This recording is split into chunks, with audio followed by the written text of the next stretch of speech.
Hello guys, welcome to my channel Desi Rang Alana संग। तो guys, आज फिर मैं आपके पास आई हूँ एक नई हॉरर स्टोरी के साथ।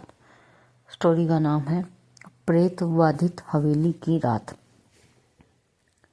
रोहन, प्रिया, अमित और सीमा 4 गहरे दोस्त थे जिन्हें हमेशा कुछ नया और रोमांच अनुभव करने की ललक रहती थी।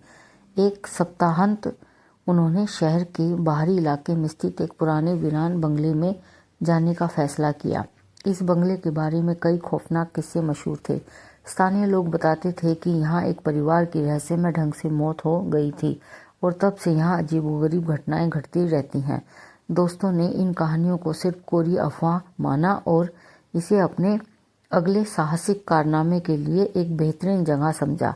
सूरज ढलने लगा था जब वे उस जीर्ण शीर्ण बंगले तक पहुंचे, जिसकी टूटी खिड़कियां और उखड़ती दीवारें किसी अनकहे डर का आभास करा रही थीं।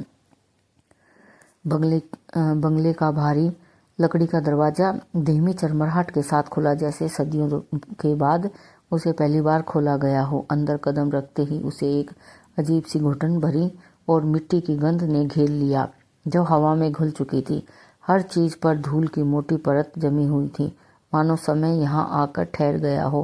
प्रिया को तुरंत एक गहरी बेचैनी महसूस हुई, लेकिन उसकी बाकी दोस्तों को इससे सिर्फ रोमांच का हिस्सा मानकर उत्साहित थे। वे अपनी टॉर्च की रोशनी में कमरों को देखने लगे। हर कोने में पसरा अंधेरा और गहरा सन्नाटा उनकी अपनी सांसों की आवाज़ों को भी गूंजने दे रहा था। एक पुराने लटकते पंखे की धीमी चरमराहट ने इस सन्नाटे को और भयावह बना दिया।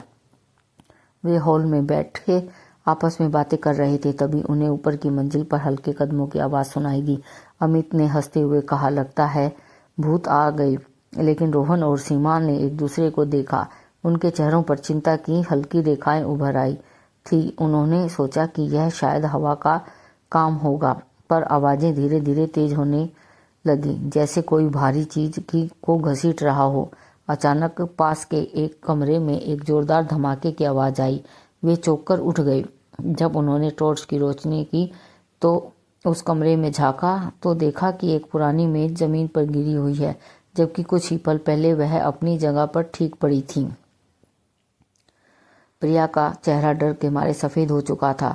उसने डरे हुए स्वर में कहा, हमें यहाँ से तुरंत चलना चाहिए।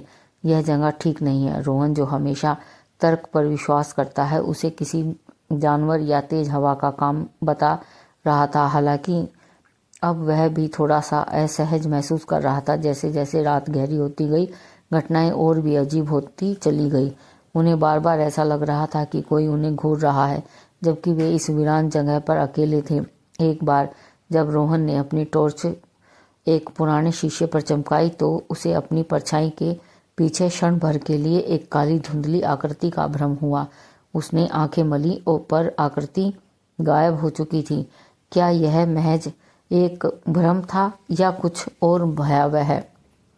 कुछ देर बाद जब वे सब एक साथ एक कमरे में बैठे थे, बाहर से किसी की आवाज़ आई जो सीमा का नाम पुकार रही थी। सीमा, सीमा। यह आवाज़ बहुत धीमी, डरावनी और कर्कश थी। सीमा ने डर के मारे प्रिया का हाथ कसकर पकड़ लिया।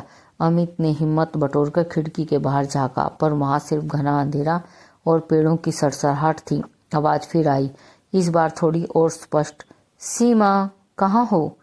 इस बार आवाज़ इतनी पास से आई जैसे कोई ठीक खिड़की के बाहर खड़ा हो। सीमा डर के कांपने लगी। रोहन ने तुरंत फैसला लिया कि अब यहाँ रुकना खतरनाक है, उन्हें फौरन निकलना चाहिए।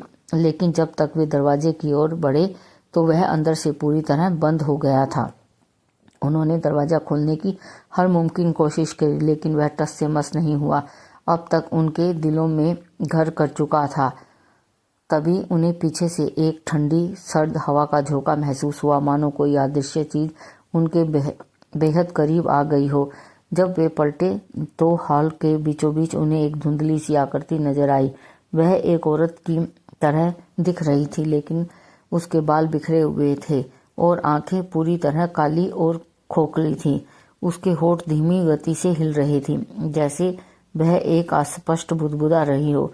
आकृति धीरे धीरे उनकी ओर बढ़ने लगी और कमरों में रखी पुरानी चीजें अपने आप गिरने लगी। उनकी चीखें गले में ही अटक कर रह गई।